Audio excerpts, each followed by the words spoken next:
தக்காளி பழம் 2 வயல் வச்சுருக்கோங்க. ஒரு வயல் இப்போ தான் குச்சி கட்டுறோம். ஒரு வயல் வந்து அறுவடை ஆயிருச்சு. சரி அறுவடை ஆயிருச்சு மாடுலாம் கட்டி மேய்ச்சிட்டு வேறு வெள்ளாமை பண்ணலாம் அப்படின்ட்டு மாடெல்லாம் கட்டிட்டு கொண்டு வந்து கட்டிகிட்ருக்கேங்க. காலையில் தக்காளி கொடி கட்டிகிட்ருந்தேன். சரி இன்றைக்கி தான் சூரிய பகவான் கொஞ்சம் வந்தார். சரி வெய்ய அடிக்குது அப்படின்ட்டு மாட்டை கொண்டு போய் காட்டில் மேய்ச்சலுக்கு கட்டிருக்கிறேங்க. எல்லாம் மேய்ஞ்சிட்ருக்காங்க.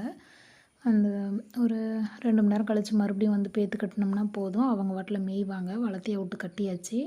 அவங்க பாட்டில் மேய்ஞ்சிட்ருப்பாங்க. நல்லா பச்சை சாப்பிட்டா பால் வரும். 2 மணி நேரம் எப்படி தான் தீவனத்தட்டு தீவனம்லாம் போட்டாலுமே பசுமையாக அந்த எல்லாமே எல்லா புல்லும் கலந்து சாப்பிட்றதால அது சாப்பிட்டுச்சுன்னா மட்டும்தான் பால் அதிகமாக வரும்.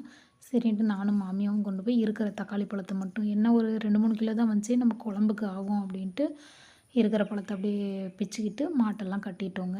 மாடு மேய்ஞ்சிட்ருக்குதுங்க.